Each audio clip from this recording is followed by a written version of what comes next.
Hi everybody, welcome to Thursday Tea Time Live. I'm sorry I'm a bit late. Once again, my tech has let me down. And actually not even just my tech, just the stand for my microphone. What do you do when the actual microphone's fine, but the stand is bust? Oh well, problems for another day. So welcome, thank you for joining me. I'm live streaming on Facebook and YouTube. And so hi if you're joining me live, hi if you're joining me for the replay. I know some people who watch me can't watch me live because well, either you're at work or if you're down in Australia, which I know a few of you are, then it's the middle of the night. So fair enough, I wouldn't expect you to have to get up and join me, but welcome everybody. Loads to talk about this week, actually. I'm quite excited. I love making actually my list of things to talk to you about because I realise how much is going on. Feel free as well as we go to, write me a comment in the chat. I will, keep my eye on the chat. So some on YouTube it's a little bit easier to see the comments than on Facebook, but yeah, write me a comment if you want to. Now, we've now got our plan of dates to come out of lockdown. I'm not going to talk about lockdown, but it has meant that and I don't know about you, a little bit more willing to dream about getting out and about again. And I don't know if any of you follow me on, well, obviously some of you follow me on Facebook. Hi, Barbara. Hi, Marcella. Or on Instagram, but I've been posting every day places that I genuinely was supposed to go to last year, or I intended to go to either last year or this year. I don't think I'm going to manage to get to all of them in the time that we're going to have this year. Hi, Phil. But anyway, it's not just about me. Anyway, I'm trying to show some place, inspire people to go to some places. And any of you who were here with me last week know that the bigger places, they definitely need patronage. Your Towers of London and Hampton Court Palace and stuff, they're by no means out of the woods with all this having to close, but but everyone will know about them. Everyone knows about them. Everyone wants to go to them. That's fine. And what I'm trying to do on Instagram and Facebook is talk a little bit more about some of the lesser well-known places and independently run. So what have I done recently? I've got a few written down here, but I can't remember all of them. Ludlow Castle, which I think by now you know is one of my favourites, because I talk about it a lot. Tintern Abbey, I posted about yesterday. If you've not seen that, go and have a look, because I did manage to grab some really good photographs the day I was there, because the sun was out, it was blue sky. Absolutely perfect for taking photographs, and it's just into Wales. Sorry, I'm rubbing my eyes because I've had an allergic reaction to something, so excuse me if I keep doing that. Yeah, Tintern Abbey, that's just into Wales. Amazing, because the walls. So that was a dissolved abbey. It was actually dissolved in 1536. It's one of the first ones. But it's still got its walls. I keep doing this because I'm thinking the walls. This is me indicating walls. And so you can see how tall the buildings were. Well, the main church building anyway. You can see how tall it was. So you get an idea of the scale of the buildings. Anyway, that's Tintern Abbey. And the other one I mentioned a few days ago is Hereford Cathedral. Don't know if any of you have ever been. It's a little bit off the beaten track, Hereford. It's that much further. It's a bit like Ludlow, but more people, I think, know about Ludlow and make the effort to go to Ludlow. And it's a little bit further again, really. So I think it gets left off. But Hereford Cathedral, again, have a look at the pictures. It's got so many unique things. One, it's got the Mappa Mundi, which, if you haven't heard of it, I've got a photograph of it on Instagram and Facebook. It's a medieval map of the world. So how they understood the world. I've not been able to put any close-ups on, but if you Google it, I'm sure there will be some. And it's really telling how they understood the globe at the time. Like some bits are really quite accurate, but then it's also got allegories in, and anyway, it's fascinating and a must see. You can see the original, and they've also done like a clearer to read mock-up and translated it for you from the ancient Latin, which is always useful if you like me. There's also, I think they also had a physical map, so you could actually feel the map, because it's on vellum, I think. Yeah, it's on vellum, so it's actually raised, and it's really amazing. That's just one thing they've got there. They've got a 1217 Magna Carta. So 1217 Magna Carta was the next edition, if you like. It was released. So 1215 was the original Magna Carta. Then King John died. 1217, it was reissued in the name of his son Henry III. Anyway, Hereford have a 1217 version. What else do they have? The chained library. So they have this library. All the books are chained. They're all on, bookshelves, but it's so that no one can nick off with them, or never has been able to take them out. And so the chains are just long enough for you to take the book off the shelf. Well, you can't take it off no one, like normal person, can take it off the shelf anymore, but you take the book off the shelf, and then there's a reading desk underneath, so it's enough chain for you to be able to do that. Also, the books are turned the other way round, so instead of them being in like that and you pull them out that way, they're in like that and you pull them out that way. And that cunning is so that the binding, the spine, doesn't get damaged over time. But then what's interesting is you can't tell which book it is. So over time, some of them in the pages, obviously the thicker books than this, someone has written what the book is. Anyway, have a look at the photos. They're really cool. It's got a Norman font. Oh, go to Hereford. You won't regret it. It'll be lovely. They've also got a Tudor house in Hereford. Hopefully that will reopen. It's on its own. It looks really bizarre because in the middle of the town centre, with all the other buildings now there, much more modern buildings, there's one other, I think, in the street that sort of got moved and built around, but there's this Tudor house, and you can go in and look around, and it's got, the original fireplaces, and it's got artifacts, toys, and things like that. Anyway, so there you go. So have a look out on my my Instagram and Facebook for those, and if you have any places near you, perhaps, or places you visited when you're in the UK that were lesser well known, feel free to message me. And so my email is office@britishhistorytours.com, and you can email me, and I will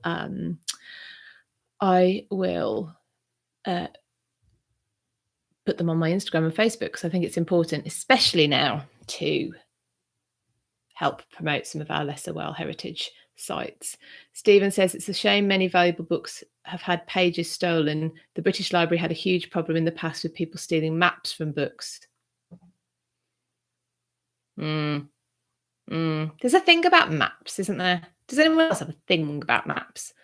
I love maps. You can't see it, but down there on that shelf, there is a map book of London, and it pretty much tells the story of London in maps. So, see, that's probably from, now you'd go in and, well, you wouldn't go in and take a picture with your phone, but you'd want to. That is awful. But I mean, books, all sorts of documents have been lost through for various reasons over time, haven't they? Fires, people stealing them just going missing. I'd love to know, if everyone with a cellar, big place, your castles, because lots are in private hands, if they actually went looking. I was at Eastnor Castle a couple of years ago, and it's like if you passed your house on to the next generation and the next generation and the next generation. Would anyone have actually gone through the attic and checked what's in there? Probably not unless you're a really serious Virgo. and I am, and I still wouldn't do that. So you can imagine actually that there's lots of artifacts, and there's a full length portrait of Anne Boleyn somewhere. We hope still somewhere, but we don't know where it is. We know it existed. Hopefully, it still exists. Jo says she would. Jo, that's because you like looking at, like, you like looking at old things, don't you, and going through stuff. I'm still not sure I would go I don't know. It's a job. It's a job to do, isn't it? Anyway, so yes, Stephen keeps his wife in the attic, so we won't be going and searching through there then, Steve. I've got some new videos out for the On This Day in History. They were all videoed, filmed last year as part of a This Week in British History. And where there's enough of a story, I've chopped them up so that you can see the individual topics. So they're only like between 3 and 5 minutes long, depending on what the story is. And they're all available on YouTube. I post them to YouTube. And if you're a member of my Patreon, then you have early access to all of those as well. I'm working on a monarchy series, which I've told you about probably loads of times before. Again, that's for Patreon, but I'm looking at the transition of power between all of the monarchs from Edward the Confessor through to Elizabeth II. And because there's convention as to how the transitions should have happened, and then there's what actually happened. So I've got other historians joining me along the way to talk about that. So I'm really looking forward to getting that done. But it's still in the planning stages at the moment. So yeah, I'm outlining each of the episodes. So I reckon there's going to be about, well, this is one of the things I need to do. I think there's going to be about 20 episodes of that. It's going to be a good series. But yeah, if you want to have a look at some of the videos I've put out over the last week or so, there's the excommunication of Elizabeth I. Now, you probably be aware Elizabeth I was a Protestant, but still in a Catholic, Europe was still Catholic. England was pretty much on her own, other than I think the Netherlands, following the Protestant faith. So why would it matter to Elizabeth that the Pope had excommunicated her? Well, it had repercussions for her and for her people as well. So I've covered that. There's the issuing of the first £1 banknote. Now that actually happened in, I can't remember the date now, 1783, I think. I might have that totally wrong. It's in the video. But I've got a £1 note. So we don't have £1 notes now, do we? But I've got a £1 note from 1981 or 83, something like that. Anyway, I've covered that in the video. Death of Christopher Wren, the architect of St Paul's Cathedral. The Inquisition of Galileo. I know it's not British, but I couldn't resist the story. And anyway, I spend a lot of time in Italy when I can. But yeah, the Inquisition of Galilei, because he wouldn't renege on his view that the earth went round the sun, not that the sun went round the earth. It's just a really interesting story about how the need for belief in a certain thing that had, we now know, yeah, he was right. The earth does go around the sun. The sun, the earth isn't the center, but the Catholic Church at the time needed everyone to believe that the sun went round the earth and the earth was the center. So anyway, I've done that. Oh, and I think this went out. This went out today. Penn of Pennsylvania was granted the land. I think it was 28 million acres in America. And he was actually baptized at All Hallows by the Tower. That church that's by the Tower, that's the same church that people who were beheaded on Tower Hill were taken to. It's quite heavily damaged in World War II in the bombing, and in fact, the plaque that was there that basically stated that William Penn had been baptized there. That's sort of, there's only half of it. It's now in their crypt in a bit of a display. But anyway, so yeah, and there's loads of things coming up tomorrow. I'm recording with Sarah Morris. If you don't know Sarah Morris, she is the Tudor travel guide, and she has YouTube and Facebook, and she has a podcast, and we're doing her podcast is the Tudor Travel Essentials. It's one of her podcasts, and I get to go on every month and give my two penneth into whatever we're talking about. I think last month we did travel, how to get around, and this month we're covering the UK beyond London, all Tudor places to go and see. We haven't really got that long, so I reckon we might have to do 2 episodes of it. But anyway, I've chosen a few places that I'm going to cover tomorrow. So if you want to listen to that podcast, I think it goes live the week after, but I'll let you know. I'm also creating a virtual tour of Kenilworth Castle. That's going to be really exciting, with a Shakespeare twist on it, actually. Hi, Phil. Hi, Jean. So Kenilworth Castle is... I love Kenilworth Castle. Luckily for me as well, under normal circumstances, it's easy for me to get to because it's not too far, and it's beautiful. And you know, every time I've gone there, it's been sunny.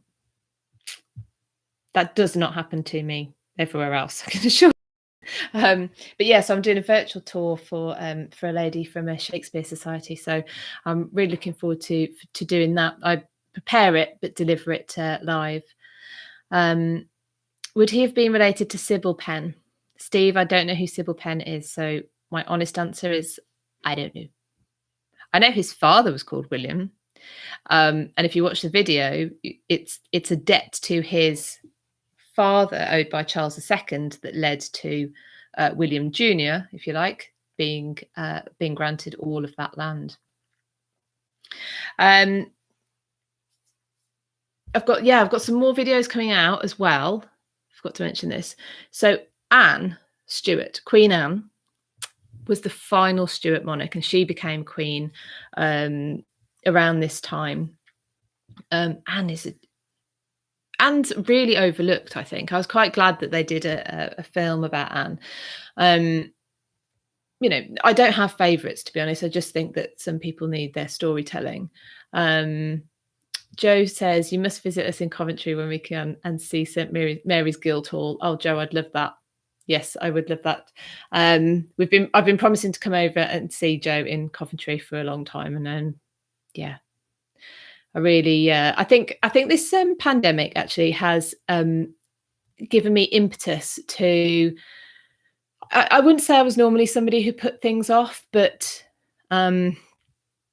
I just have more energy or impetus now to get to places that I've said I want to go to. So yes, Joe, thank you. I will take you up on that offer.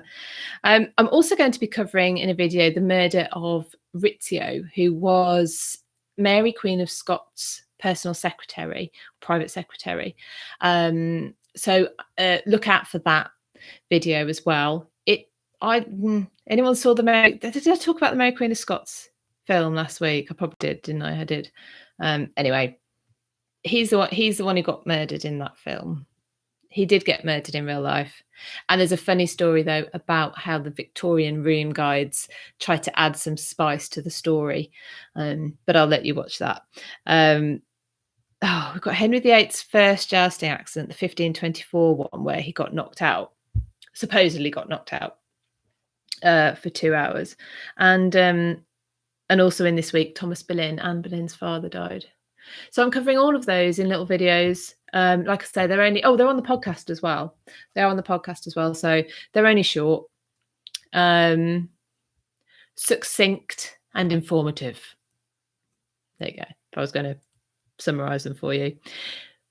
But okay, that's what I'm putting out. But I've got another new book that I'm listening to.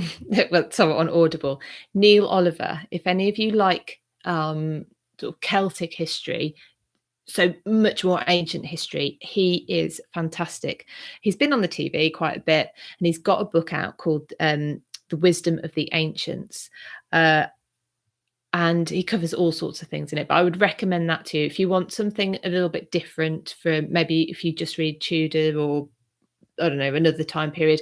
It's really interesting because he's talking about things that were obviously even older thousands and thousands of years ago, and yet there are similarities to things that are happening today or the way people act today. It's really interesting. And I did mention to you last week that I had been reviewing a book and I wasn't sure whether I could tell you about it. Well, I can tell you about it now. And I believe that it is going to be available very soon on Amazon. And it's written by Leslie Smith, who's the curator at Tutbury Castle. And it's called The Wolf Moon. And it's set around 1568, the end of the summer and autumn of 1568 through to early 1569. Now, it is a fiction, but do you remember last week, again, we were talking about how fiction, I think there's different layers of how historical fiction is done. Some seem to just take the name of the person and then basically make up the rest. I won't name names. And then anyway, but other books, it's almost like you are getting information about the time period, even though you're reading a fictional story. And Leslie's book is just like this. I think you'll love it. It's called The Wolf Moon. It's based at Tutbury Castle. It's based actually around some real places. Summersall Place, Tutbury Castle features as well. But she talks about the customs of the time, the festivals, the medicines. There's a lot around the medicines and cures of the time.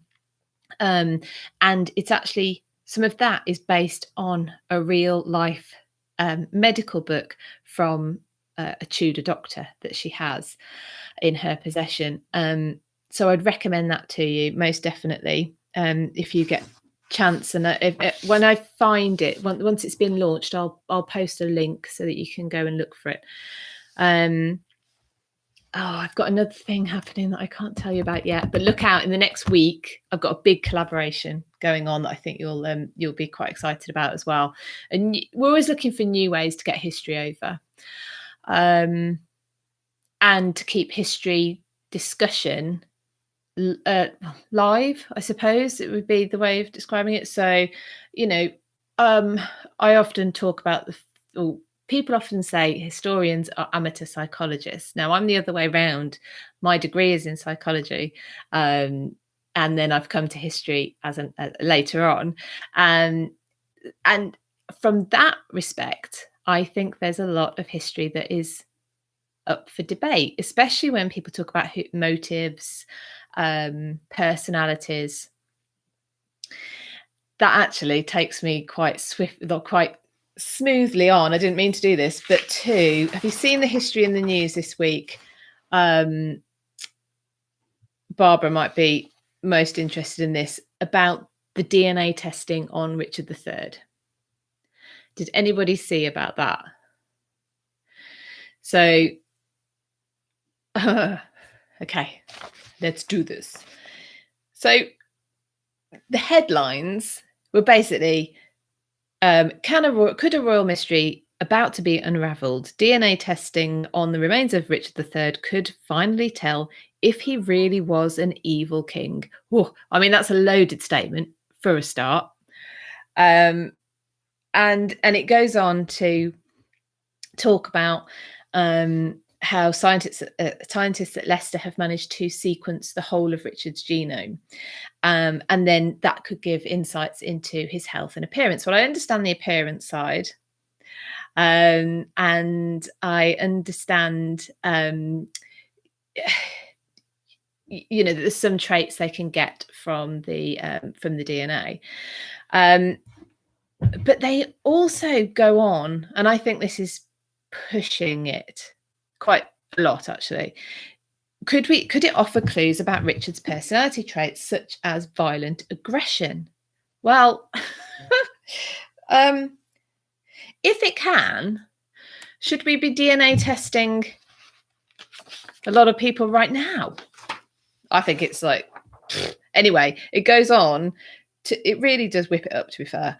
The findings could settle debate over whether Shakespeare's negative portrait of him had a truthful foundation, or if the king was a victim of Tudor propaganda. I reckon they can get all this with their DNA. Jo says she struggles with this. Jo, I'm going to do. I read it and I did do the eye roll. Really, because it actually takes. I printed it off. It's almost 3 sides of A4 once I printed it off. And it takes till I think the 3rd page for them to basically admit that there isn't any way that they're going to be able to do this. Somewhere it's described as really fuzzy science. Yeah, I think so. I think fuzzy science is probably a kind way of putting it. And it also turns out that there's somebody who's basically written a book who wants to say that Richard definitely killed the princes in the tower, because there's some new evidence which may or may not be actually new evidence. But anyway, that was history in the news this week. I didn't see anything else particularly, but that just caught my eye because it's yeah, the idea that you can tell from someone's DNA whether or not they Barbara says even she struggles with it, but just the fact, how can you tell from someone's DNA an event that happened? Yeah, Vet agrees. I think DNA testing for those seem quite unlikely. Indeed. Putting that in the bin. But unfortunately, well, I say unfortunately, that will be cited. People will believe that is something that's happened. Let's see what people are saying. Stephen says we need to keep our history from being rewritten. Yes. I know where you're coming from.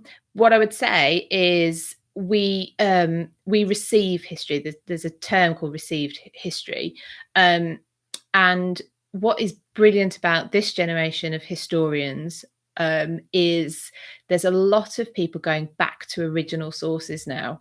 So, so people, historians from the past have taken. They've found out information, and then someone's then built on it, and we've got now more historians willing to really peel back and go and double check, because as well, whoever you are, whatever time you're writing in, it's impossible to be totally objective, which is fine. No one can be, but it does mean that it's a good. We should discuss things and get new takes on things, possibly. Andrew, can you imagine if there was a personality test on Henry VIII to find out if he was actually a sane king? All kings had to be violent to keep their thrones. That's an interesting one, Stephen. Doug, we can all be better than we are written, thank goodness.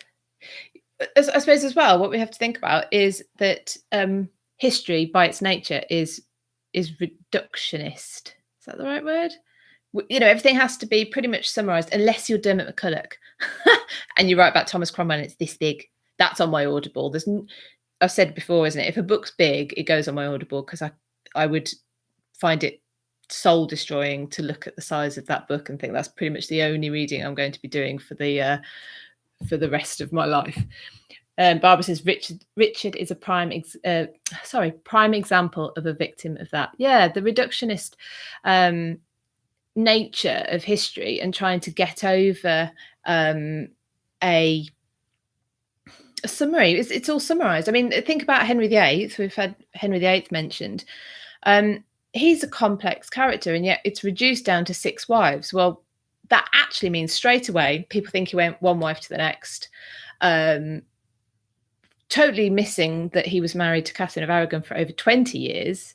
I mean, and then Anne for however long, and so it's very it's interesting. Andrew, I think history can be rewritten if new evidence on a particular part is found and is credible and accurate. Yes, and also always useful to go back and reinvestigate something that has been taken as a truth, or it would be taken as the truth. One, I struggle really with thinking what the truth is, especially again if we're talking about someone's personality or motivations, because you or I might discuss somebody currently living and disagree on what we think their motivations and personalities are. So to think we could do this for somebody living 500, 600 years ago in a totally different time, to be fair to us as well, in a totally different class, you know, it's something we should just carry on discussing, I think, and never think we've come to a conclusion. Stephen, a lot of modern history is being rewritten for political reasons. Well, and that's been the case I forever as well, which again is where I come back to the fact that people can't be objective. Not really. And I think that's fine if you can maybe identify where you're subjective. But yeah, I think what needs to happen is we don't hide any history, because I think when history is rewritten, a lot of the time it's what's then left out as opposed to a complete rewriting. You might disagree with me on that. But it's easier to just leave something out that might give context or might give a different view. And that's where I feel like it's dangerous, when we say, oh, we can't take that person's opinion because they were something we now disagree with. So anyway, I think, yeah, keeping history alive as a topic. I mean, it's, for a start, there's a lot of material, so it'll keep us busy. So that's always good. Yeah, so interesting you mentioned Henry VIII. I'm writing an article on wrath for the Tudor Society. Sorry, they've got I think it's June, their edition is all about wrath. And I was going to write about the wrath of Henry VIII, but I've changed my mind and I'm going to write about the wrath of Mary I. Because again, I think because she reigned for a lesser time, people don't look into her reign quite so much. And she's, again, everyone's summarised, but I do think the shorter the reign, the easier it was to summarise. I mean, Edward, what was Edward? You know, sickly child, came to the throne, died. He actually did quite a lot in his short time. Yeah, thank you. Yeah, so Ricoli, is that a username? To yes, write about Mary I. I shall do. Because Mary I is a complex character. Yeah, 17 years old when her life just got turned completely upside down, from being the marriage. She was prime for a goodly marriage in Europe. She was, sought after, to everything just fell apart. Everything just fell apart with her status and with her home life. Ripped from her mother, never saw Catherine of Aragon. And yeah, just yes. Anyway, so I think she had some wrath there. So yes, I'm going to write about Mary. Joe, I don't know what I said now. I'm sure he'd love that summary. I'm not quite sure what I said. Oh dear, I'm gonna have to have a sip of water. Hold on. Oh, so, and another thing that I've started quite a while ago, but I've not mentioned, talking about history. I call it, her life was so mangled. Mangled is probably quite a good word for it, yes. And Barbara said, I must find Mary really interesting as a psychology grad. I really, really do. I really do. And I've written about her in the past, but I think I'm going to make a bit of an effort of writing a bit more about her, actually. I never claim to have the answers to why people did things that they did. Look at yourself. Do you know why you do everything you do? It's insanely impossible to pretend that we know, but we can certainly put forward theories and suggest, and talk around it. But yeah, Mary is Oh, such an interesting person. Um, Andrew asks, who would you say has been the best monarch, past and present, to have ruled England? Top five. Mm, that would depend on how you, I think, would qualify what the best would look like. Because you've got monarchs who managed to expand. I'm not totally sure I could see why that was what they wanted to do at the time. I don't personally like the idea of going into other people's land and disrupting and the normal person's life, killing and all of that. But that would be looked upon as a successful monarch by some people. Um, I'm reading at the moment. I mentioned this last week about King Stephen and Matilda, the anarchy, so-called period, and Stephen's an interesting one. I think maybe he doesn't get the credit he deserves. So Stephen, possibly when I finish this book, might be up there. Elizabeth I, I'll have to put in there because I'm a sycophant. I'm not blind to her negative traits, though, I will say. Who else? Obviously, our current queen. I think she's learned. She's very popular now. There has been points where she hasn't been, oh, wouldn't it be amazing if our current queen, if we could ever, we never will know exactly what she's thought throughout her reign, because she's just not that kind of person. But I'm imagining her insights into life would be worth, they'd be golden. Just think about everything she's lived through and everything she's seen. Who else? Who are yours? Give me your suggestions. Who do you think have been our best monarchs? It's interesting about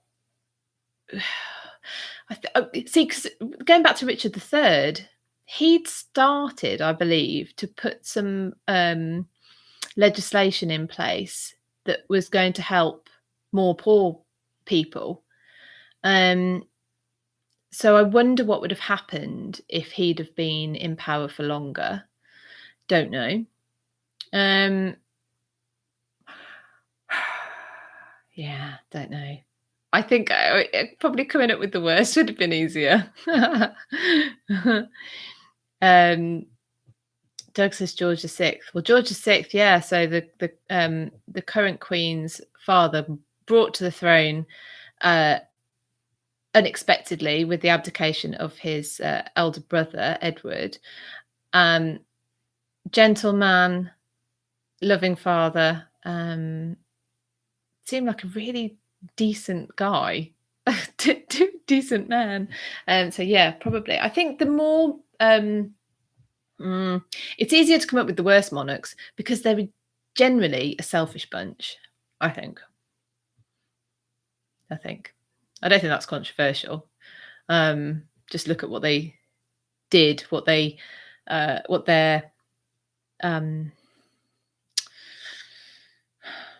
they turn their thoughts to doing. What they had their focus on. I don't know. Maybe it's just because a personal thing. I can't understand why you would want to go wage war all the time. But then it's different space, different time. Oh, actually, another monarch I'd mention who did a lot, well, more for the populace was Henry VI. He's the one behind who set up Eton College for poor boys. I mean, I find that, we've got Eton that was set up for the children, for poor children. Christchurch was set up for poor children. That was under Edward VI. And they're all expensive private schools now, which I don't know if that's irony or not. And just says they'll have had their unique agendas, whether that be war or economic development. Yeah. And so what did I say? That it'll go to 20 episodes, the monarchy series that I'm doing, and it depends on how much is involved in the story. But generally, I've only been able to cover up to 2 or 3 transitions in one episode, and only go on to the third if it's all part of a similar story. And yeah, I think they all had. I think there's a lot of psychological issues actually going on with some of our monarchs, and maybe that's behind. That'll be in there discussing about their motivations for doing various things that they did. Yeah, so I don't know. Doug says the worst was Edward VIII. Well, he just gave up, didn't he? He went. He. So our queen is very much duty over everything else, and that's not the way everyone wants to live. And yeah. Edward didn't want to. Oh yes, right. Before I let you all go, I wanted to mention a project that I started last year, but it's been on hold, and I'm thinking of resurrecting it. And it's called 2020 is History. Obviously, at the time, I was hoping that it was only going to be 2020, but I think everything that we've gone through is going to be badged as 2020. People will remember it as 2020. And it's called 2020 is History. It's got its own website, 2020ishistory.com. And the idea behind it is that people, ordinary people, you, me, whoever, that, you know, we're not on the news, we're not probably, you know, we're not in papers. So our view could get lost as to everything that's happened, regardless of where you stood on what should happen, what shouldn't happen. And the idea behind it is that we capture the ordinary voices of people living through 2020 and its aftermath, because you will probably be aware, and all historians are aware, of this frustrating gap in any time period. What was the ordinary person thinking?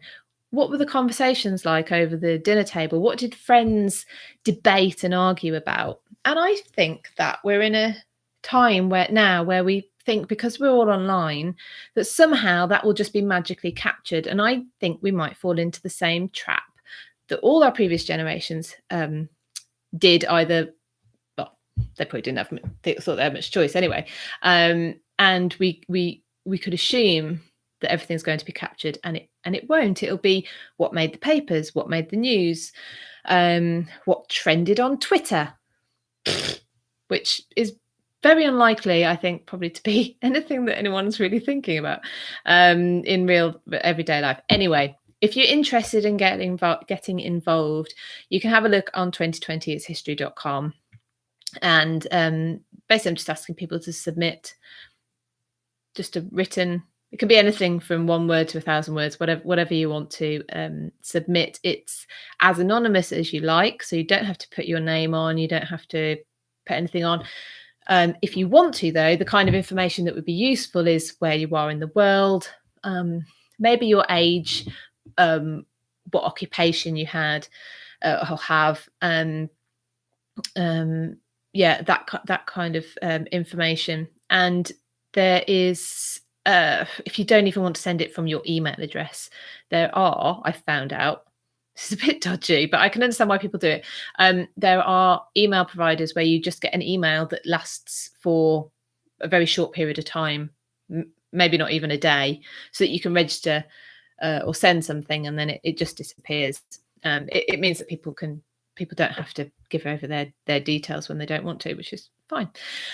So yeah, if you're interested in that, 2020ishistory.com. Ricoli, the best part of hindsight is 2020. Do you know what though? Hindsight is 2020, but only ever for the person who claims to have that 2020 vision. It's not quite as clear for somebody else, is it? We're trying to work out, we all think, yeah, we know what this is one of the things though, with the hindsight argument of history. I remember asking once on Facebook or something, just, did people believe that because history has gone before, i.e. we're looking back at it, that we knew definitely what had happened? And I expected most people to say no, But some people were absolutely adamant that because it had gone before, we had the benefit of hindsight and we would be very clear on what had happened. I think that's probably why I started talking more about just other points of view, trying to find information out that might have just been left out. Like I said, I think that's important, especially when people are trying to rewrite history, potentially is, and we've seen this, this isn't, I mean, if you think this is a new thing, this isn't a new thing. This has been happening probably the whole of written history, is things get left out. Well, I know, and do you call it verbal history, where people were telling stories, they're weaved, they're wound, things are dropped out, and I believe it's as much about what's left out as it is about what's said. So I just think let's keep our eyes, ears, and minds open. That's what I would say. Cool. Thank you ever so much for joining me today for another Thursday tea time. I will be doing these every week. And it's been lovely to have you here. Thank you ever so much. I will see you all next week. Bye.